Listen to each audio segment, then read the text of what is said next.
বঙ্গবন্ধু কন্যা শেখ হাসিনা উনি যখন নির্দেশ দেবেন যে যত হাত মাটির নিচেই থাকি না কেন বেরিয়ে আসবো।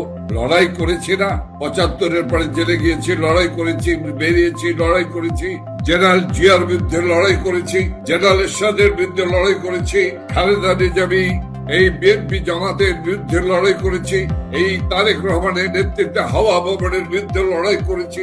কাজেই লড়াকু হিসাবে তৈরি করেছেন আমাদের প্রাণের নেত্রী শেখ হাসিনা। যখনই আমরা এই গিফট পাবো, সিগন্যাল পাবো, যে যেখানে থাকি, আমরা যত হাত মাটির নিচেই থাকি না কেন, আমরা বেরিয়ে যাব, আমাদের নেতা কর্মীও বেরিয়ে যাবে।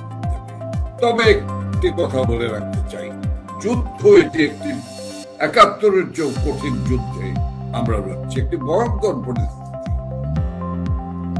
কাজে সেক্ষেত্রে আরেকটি বিষয় হলো যে যুদ্ধ রণাঙ্গনে আমরা যখন মুক্তিযোদ্ধা হিসেবে আমাদেরকে ট্রেনিং দিয়েছে যে কখনো তোমাকে যুদ্ধের কৌশল হিসেবে মার্চ টাইমে থাকতে হবে, কখনো বা 5 step forward March, 3 step backward March, কখনো বা ডাবল মার্চ করতে হবে।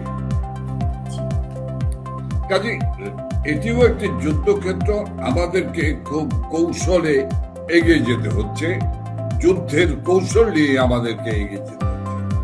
ওরা জানে আমাদেরকে চেনে, সেই কারণেই তো অগণতান্ত্রিক ভাবে, হিংসাত্মক ভাবে, উদ্দেশ্যমূলক ভাবে আওয়ামী লীগকে নিষিদ্ধ করেছে, ছাত্রলীগকে নিষিদ্ধ করেছে, জয় বাংলা স্লোগানকে নিষিদ্ধ করেছে। কারণ ওরা জানে জয় বাংলা হলো যুদ্ধের রণাঙ্গনের জয়ধ্বনি। ৭১-এও ছিল, ৭৫-এও ছিল, আজকেও আছে। কাজেই ওদের পরাজয় অবশ্যম্ভাবী, ওরাও জানে। ওরা এখন প্রায় জবরদস্তিমূলক ভাবে ওরা ক্ষমতা দখল করে আছে। ওরা ক্ষমতার দখল করে ওরা ভিন্ন লক্ষ্যে এগিয়ে যাচ্ছে। মনে রাখতে হবে, ওই ক্ষমতায় যারা আছেন আর বিরোধী দলে যারা সংসদে বসছেন, এটি একটি সাজানো নাটক, মুদ্রার এপিঠ আর ওপিঠ। কাজে আমাদের লড়াই করতে হবে দুই অপশক্তির বিরুদ্ধে। ইনশাল্লাহ আমাদের লড়াই অব্যাহত রয়েছে, আমাদের লড়াইকে তীব্র করব। তীব্র হচ্ছে, জনগণ আমাদের পক্ষে চলে এসেছে, কাজেই ভয় কি। প্রথম যে প্রশ্নটি রাখতে চাই সেটি হচ্ছে যে ৫ই আগস্ট ২০২৪ পরবর্তী সময় ইউনূসের মিটিকুলার চক্রান্তে যখন বাংলাদেশ আওয়ামী লীগ পুরো বাংলাদেশটাই যখন ধ্বংসযজ্ঞে পরিণত হলো, ধানমন্ডি ৩২ যখন বুলডোজার দিয়ে গুড়িয়ে দেওয়া হলো, অগ্নিসংযোগ করা হলো, সবাই কিন্তু একরকম, সবাই বলতে বোঝাচ্ছি যে তাদের অনুসারী যারা, এরকম একটি কথা ছিল যে বাংলাদেশ আওয়ামী লীগ নিশ্চিহ্ন হয়ে গেল এবং ইউনূসের সেটি ছিল উদ্দেশ্য। কিন্তু সেই ছাই থেকে বাংলাদেশ আওয়ামী লীগের তৃণমূল আবার জেগে উঠল শক্তিশালী ভাবে। বঙ্গবন্ধু কন্যার নেতৃত্বে আমরা দেখেছি সারা বাংলাদেশের তৃণমূল আপামর জনসাধারণের সাথে তিনি সারাটা দিন কেমন করে একটা যোগসূত্র তৈরি করেছিলেন এবং সেই ধারাবাহিকতায় বাংলাদেশ আওয়ামী লীগের নেতা কর্মীরা সবাই সবার সাথে কিন্তু এক ধরনের যোগসূত্র, সেটা টেলিগ্রাম, ডিজিটাল মাধ্যমে নানান ভাবে কিন্তু গত ২ বছরে সেটি ঘটেছে এবং নির্বাহী আদেশকে তুচ্ছ করে আজকে কিন্তু বাংলাদেশ আওয়ামী লীগের তৃণমূলের নেতা কর্মীরা সগৌরবে রাজপথে কিন্তু এখনো মিছিল করছে, জয় বাংলার স্লোগান দিচ্ছে।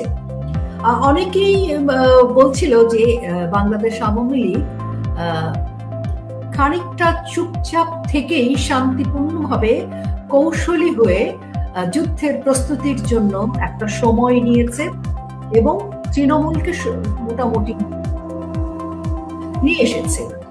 এই যে মানুষের মধ্যে আওয়ামী লীগের গত ২ বছরে একটি ধারণা পরিবর্তন হয়ে আজকে কিন্তু একটি আওয়ামী লীগের পক্ষে জনমত তৈরি হয়ে গেছে, এই পুরো বিষয়টাকে আপনি কিভাবে দেখছেন, আপনার পক্ষ থেকে কিভাবে? দেখেন, ধন্যবাদ রোকেয়া পাচ্ছি।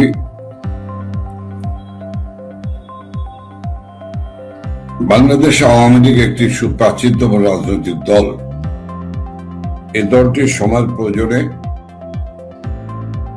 মানুষের প্রয়োজনে দ্বিজাতি তত্ত্বের মধ্য দিয়ে প্রতিষ্ঠিত একটি পাকিস্তান নামে একটি রাষ্ট্র ব্যবস্থা তখন প্রতিষ্ঠা করেছিলেন জাতির পিতা বঙ্গবন্ধু শেখ মুজিবুর রহমান 1949 সনের 23 জুন।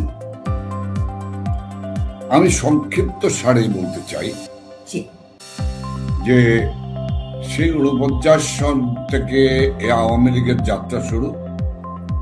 এ আওয়ামী লীগ আজকে একটি নূতন, একটি ভয়ানক পরিস্থিতির মুখোমুখি দাঁড়িয়ে আছে।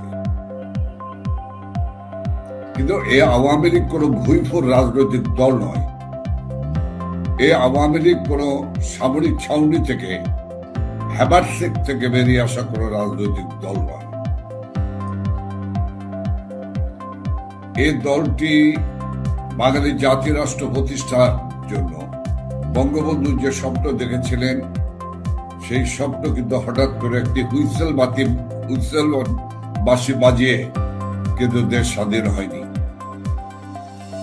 একটি ধর্মান্ধতার মধ্যে নিমজ্জিত বাঙালি জাতি, সেই জাতিকে বোরখার মধ্যে সীমাবদ্ধ একটি নারী জাতি, তাদেরকে ধীরে ধীরে ধীরে ধীরে হাঁটি হাঁটি পা পা করে বঙ্গবন্ধু এগিয়ে নিয়ে গিয়েছেন।